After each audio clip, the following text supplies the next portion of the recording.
There's a crop that breaks every rule. It yields double what potatoes give you, survives cold that ends wheat, and once you plant it, you never buy seed again.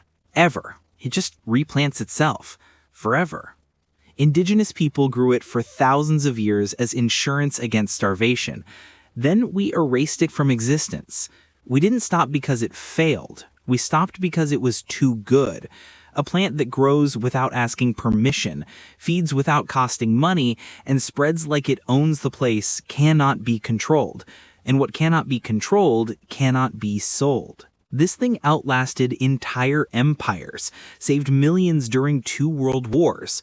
And it's still out there, right now, hiding underground, waiting for someone to remember. But here's the twist nobody talks about. The families it saved during World War II refused to eat it ever again. It kept their children alive, yet they associated it with pure trauma.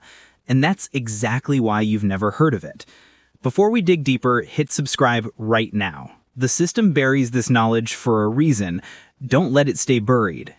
The year is 1605. Samuel de Champlain steps onto the Massachusetts coast. The Algonquin people greet him with a feast. Among the food sits a knobby root they call kaishuk panak, the sun root. Champlain bites into it. He scribbles in his journal that it rivals Europe's finest artichokes.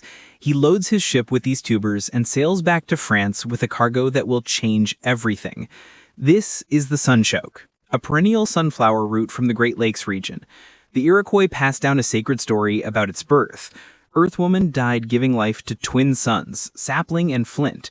From her feet grew the first sunchokes, a crop born from sacrifice. The plant shoots up 8 to 10 feet tall, crowned with bright yellow sunflowers that track the sun across the sky. But the magic happens where you can't see it, underground. Knobby tubers in white, purple, and gold, storing sweetness as inulin instead of starch. Tribes from the Atlantic to the Great Plains planted it once, then harvested forever. It spread through underground networks like veins beneath the earth. One patch fed entire villages for generations. Fast forward to 1805. Lewis and Clark are starving in the Dakotas. Sacagawea saves them. She finds mouse caches, thousands of sunchokes stored underground for winter. She digs them up, roasts them over fire, feeds the expedition. The tubers work raw, crisp like water chestnuts, boiled until soft, dried into flour that lasts through brutal winters. They survive freezing in the ground, ready whenever hunger strikes. The yield is absolutely insane.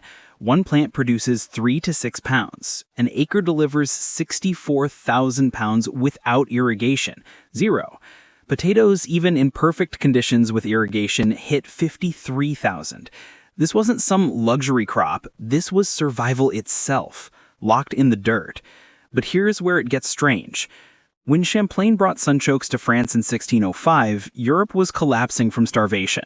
Soils were destroyed. Famines hit every few years. People feared potatoes, convinced they caused leprosy.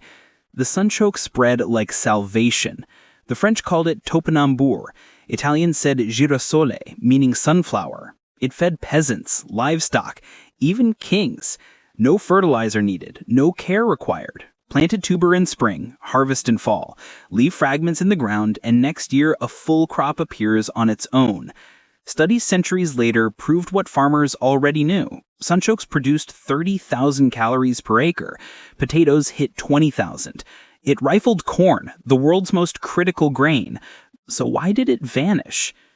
Cracks appeared fast. The tubers were small, knobby, irregular, difficult to clean, impossible to harvest by machine. They spoiled faster than potatoes, couldn't sit in warehouses for months, and the inulin caused gas in people who weren't used to it.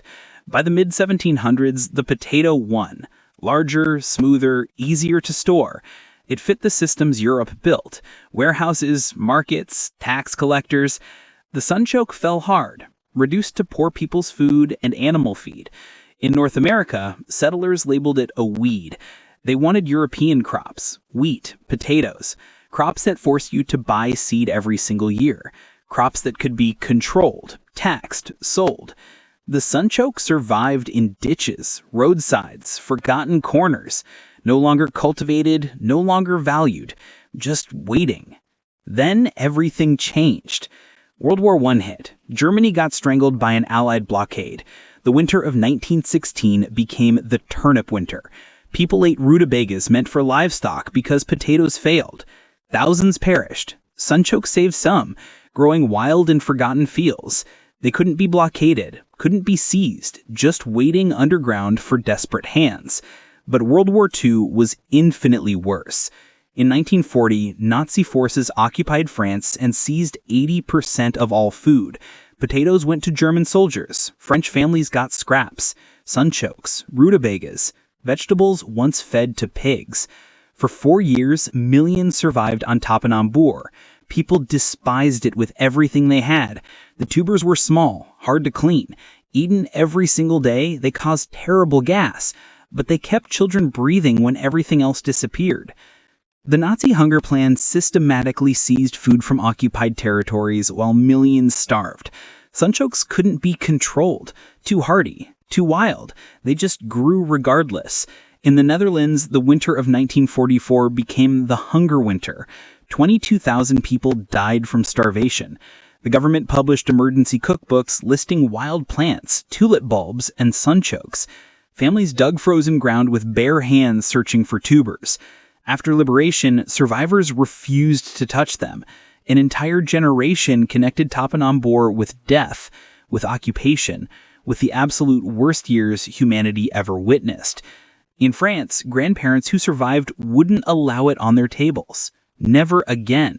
The vegetable that saved millions became a symbol of pure suffering. It vanished from markets, cookbooks, memory. But war couldn't change what sunchokes actually were. 73 calories per 100 grams, 2 grams of protein. Potassium at 429 milligrams, crushing bananas. Iron, copper, magnesium, B vitamins flooding every cell. The real power is in inulin, 50 to 60% by weight, Earth's richest source. Inulin passes through your stomach undigested, reaches your colon intact. Beneficial bacteria, especially bifidobacterium, feast on it. They multiply, produce short-chain fatty acids. These lower pH, block pathogens, help absorb calcium and magnesium that otherwise vanish. Studies showed it reduces constipation, boosts immune function. It may stop certain cancers before they start. Potatoes spike blood sugar hard. Sunchokes don't. The inulin converts to fructose slowly. Diabetics in the 1980s wrote letters saying they ate sunchokes daily and their insulin needs dropped by half. Folk medicine validated by actual science. The plant heals land too. It's perennial, needs no tilling, causes zero erosion. Deep roots crack compacted soil. It tolerates drought, terrible dirt, cold down to -30 Celsius. Where annual crops die, sunchokes thrive. They were designed for chaos. So if it's this powerful, this resilient, this nutritious, why don't we see it everywhere? In the 1960s, California produce wholesaler Frida Kaplan stared at knobby tubers gathering dust. The name was destroying it. Jerusalem artichoke. Confusing. Wrong. It wasn't from Jerusalem. It wasn't an artichoke. The Italian word girasole, meaning sunflower, got corrupted by English speakers. She renamed it sunchoke, trademarked the name in 1980. Packaged it in 1-pound bags with recipes. Sales exploded 600%. Chefs discovered it. Nutty, sweet, crisp raw, cooked creamy. High-end San Francisco restaurants served sunchoke soup, roasted sides, and purees. But something bigger was brewing. The 1980s farm crisis devastated Midwest farmers. An experiment launched. Grow sunchokes for food, feed, fuel, independence from corporate chains. High yields, perennial, ethanol from inulin fermentation. Perfect on paper. It failed economically. No market, no processing infrastructure. Farmers lost money, but the idea survived.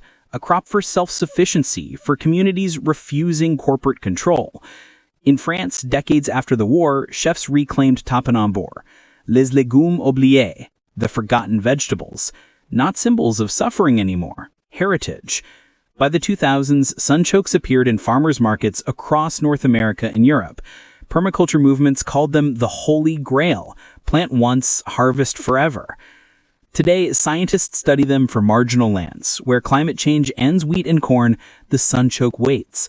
But industrial agriculture demands uniformity. Crops that ripen on schedule, harvest by machine, ship without bruising, store for months, look perfect under fluorescent lights. Sunchokes refuse every single requirement. They mature at different times, spoil quickly. Potato harvesters lose half the tubers.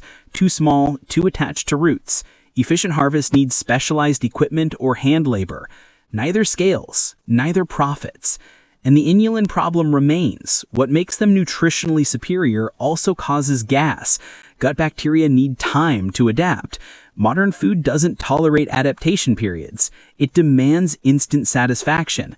The nickname spread, fart choke. Even Julia Child asked if anyone could fix the flatulence problem. Yes, cook longer. Heat converts inulin to fructose. Or eat small amounts. Let your body adjust. But that requires patience. Industrial food has none. So sunchokes stay niche. Farmers markets, specialty crops, home gardens where they spread uncontrollably. That uncontrollable spread is the entire point. You cannot end sunchokes without poison. Any fragment sprouts.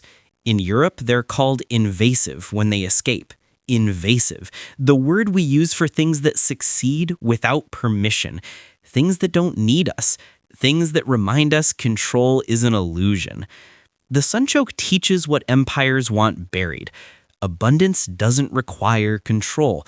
Perennials return without asking. They don't need seed purchases, chemical inputs, corporate approval. They adapt, persist, outlast. Crops that persist without profit are dangerous. The sunchoke outyields potatoes, heals dead soil, feeds communities without middlemen. It can't be patented, can't be owned, can't generate perpetual revenue. So it's labeled primitive, difficult, unsuitable. The pattern repeats throughout history. Amaranth was banned by conquistadors for being too sacred. Fava beans got replaced by pills charging $500 for what grows free in gardens. Indigenous crops enabling sovereignty get systematically erased, not because they fail, because they succeed without chains. Climate change is coming hard. Droughts, floods, heat waves. The crops feeding 8 billion people were bred for stability. That stability is ending. The sunchoke was born in chaos. It stores energy where drought can't reach, survives cold that ends potatoes, outproduces corn using 1/3 the water. When industrial systems fail, the sunchoke will be ready. It's been ready for 4 centuries. French families survived Nazi occupation eating topinambur they despised. Dutch mothers dug frozen ground for tubers to feed starving children. Native Americans called it kaishuk, pranak, sunroot, a gift from Earth Woman's sacrifice. Names change, memory fades, but the plant never left. Perennial, underground, waiting for hands willing to dig. We didn't lose the sunchoke, we just forgot it. But forgetting isn't final. The knowledge lives in the soil, in every wild patch, every escaped tuber, every gardener who plants 3 and harvests 30. This crop teaches through persistence, through refusing to die.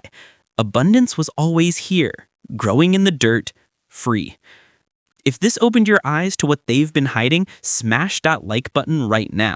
Share this with everyone who needs to know what your grandparents knew. Subscribe because there are dozens more secrets like this one buried on purpose, waiting to be remembered. Drop a comment and tell me, would you grow this knowing what you know now? The system doesn't want you independent. Prove them